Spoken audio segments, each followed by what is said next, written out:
Welcome back for the final act in the Red Square P750 Inflatable World Championships. We're at Kings Beach, Nelson Mandela Bay for just under 150 kilometers of long-haul action. This is going to be a tough one all day. Looking at the teams that are in the running, they're in third place in the standard class at the moment, but Nick Dodds and Carl Freestone are still in with a chance. We don't want to take any chances this morning. We're lying in third position, tied third with Carl Colby. To win it, I think we need to take a win. Then we'll be up in the point. But otherwise, we're just going to go out there and give it our all. The Ivor Smith Electrical Racing duo of Van Baarden and Smith were in the top 5 in the Access Blueprint class, but the man leading at the front was from Gauteng. Jacques Turner and Mark van Niekerk was in the Conticrete outfit that had the sweet blowing down their neck. Yeah, we're in front at the moment, but obviously the leader's got a bag full of plans for us, because it's so tight that if he wins it and I come in second place, that he wins the championship. So I have to take a gamble and do what I can, but because I have to go for the win to win the championship. So hopefully it goes our way and it stays flat today. The City Lodge Modified class is going to be hotly contested. 3 boats within striking distance. Lionel Ball was leading in the Aquadam boat, but Mtati Projects and Donadio was right behind him. Then it's a very tight situation I find myself in. I'm leading by 3 points to Mike Hutton. 1 point behind that is Greg Upton, and another point down is the Donadio boat. Donadio wins, I come third, we tie. Then it becomes a difficult situation. If Mike wins and I come second, we tie. It's another difficult situation. So making the right decision on propeller height and the right propeller is critical. On the other hand, you want to make a decision and chance your arm and then go big and then see where you land. Going conservative at this point I don't think is the option. So 150 kilometers of action lies ahead as the City Lodge Modifieds are the first group to leave Kings Beach. Lionel, when it comes to setting up for the long haul, is speed all that you're looking at, or is there more? It's not always top-end speed that counts in a long haul. You've got to read the conditions correctly, and based on the conditions, you want to do a setup combined with a prop that will give you the most consistent overall speed. 3 boats leading the way, Donadio, Aquadam and Mtati Projects, as we watch them going out towards the bellbuoy. The first boat to turn out the bellbuoy was Lionel Ball and Bongani Hendesi. Of course, these very choppy conditions, you just can't keep that throttle open all the way. You've got to ride it all the time. No, you can't. You're going to be breaking things if you keep it, flat out. So coming from the flat water into the rough, as you can see there, you obviously have to adapt your riding style, because you get the windy conditions will be doing different things to the boat. So, you definitely got to change as you go along. Watching the front runners in the Access Blueprint class here, the Swede leading the way. Then we got Van Tonde closest to us.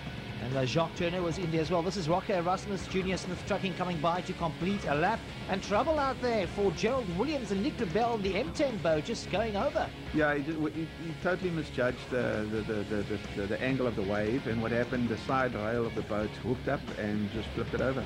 By lap 5, the modified class was taken over at the front by Mike Hutting and Candice Pretorius, the Mtati Projects boat, while in 5th place it was the top-end castings boat of Vermeulen and Kotze chasing hard. Now he's seeing the form that we're used to seeing Vermeulen showing. Yeah, look, Tian is a Transagala specialist, a long-haul specialist, and he was actually supposed to do well in this event, and as you can see at the moment, he's actually running quite well.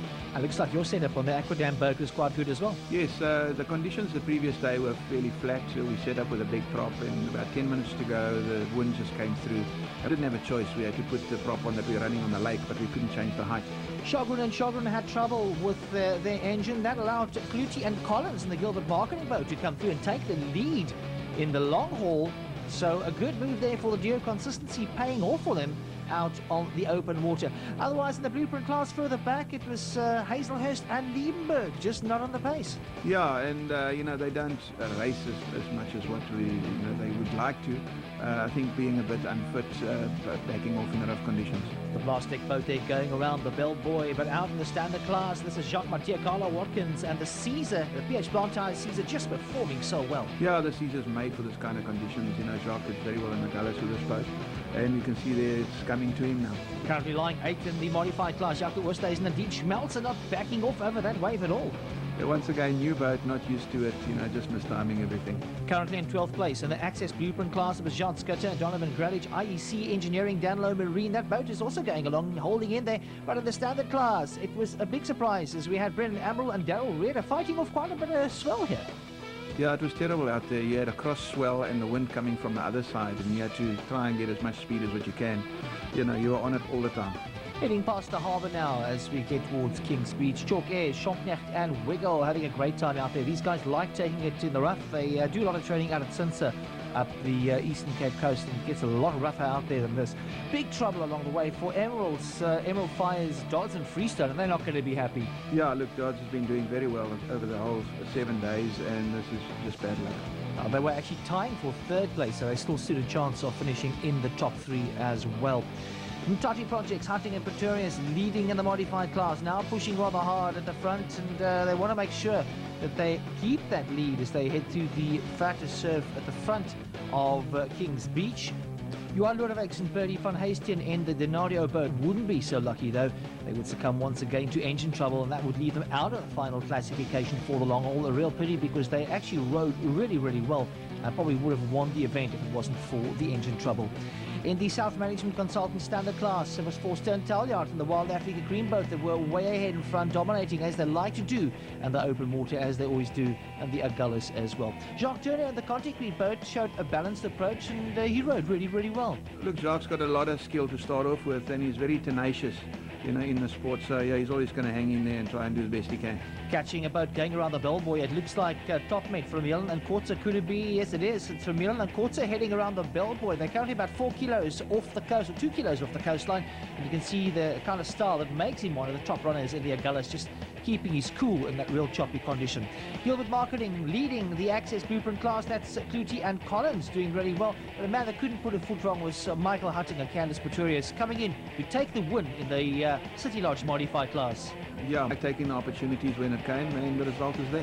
Heading towards the line, Candice Pretorius running as hard as she can. She really pushed hard for the team to win. This is the first time she competes in the World Championship, and she's really, really happy. We caught up with Mike Hutting to see how he felt. The first 5 laps, we had a lot of speed. I could hold it over the chop and the wind and stuff. And after that, I was just hanging in there to finish, and went as fast as I could in certain places, and just hung in where the wind was too strong for us. Lightweight was a big problem the last half of this race. At certain stages we went less than half speed just to keep the boat on the water and not flip and do anything silly. In the Access Blueprint class, the Gilbert Marketing duo of Clutie and Collins managed to fend off a huge challenge that came towards the end from Jacques Turner and Mark van Niekerk in the Conti-Creed outfit. They kept their cool and they managed to take the win, taking the blueprints in style. Yeah, no, for sure. I think we all pitched up there this morning expecting a lot flatter water. Last night we were hoping for these kind of conditions, although when we got to the back it was a lot hecticer than we expected. But yeah, look, prop choice played a major factor in this morning's decisions, and yeah, even for ourselves, we made our last minute decision just before the race and went from a 15 pitch prop to a 14 pitch prop, and it's worked out perfectly for us. The South Management Consultant Standard class was dominated by Forster and Talyard. The duo likes it in the open water, the rougher the better. The conditions suited them on the day, and they took the Standard class in style. Dit was vandag nou ons type water. Dit was baie rof. Agter op die wegstreekie gate was maar baie groot geweest. Ons het eers vanoggend ons 18 chopper opgehad en toe gelukkig het ons gechange na ons normale Transagala setup toe. Ja, toe gaan dit net goed. Ons wegtrek, toe sien ons begin het lead trek en dit het net al hoe beter gegaan, ja. They kept their composure and they've come through to take second place in the Standard class at Caprica's, Amaral and Reeder. And all this guy had to do was finish above 5th place, and he had the World Championship Standard class title in the bag. We're talking, of course, of the Elgazay Thundercat of Butler and Miller taking the win in the Standard class. Final finishing positions in the World Champs then. City Lodge Modifieds went to Lionel Ball and Bugani Hendesi, the Aquadam boat. The Access Blueprint class was won by Dylan Clutie and Lyndon Collins. Gilbert Marketing and South Management Consultant class belonging to the one and only Gordon Butler and Vernon Miller, Elgazay Thundercat.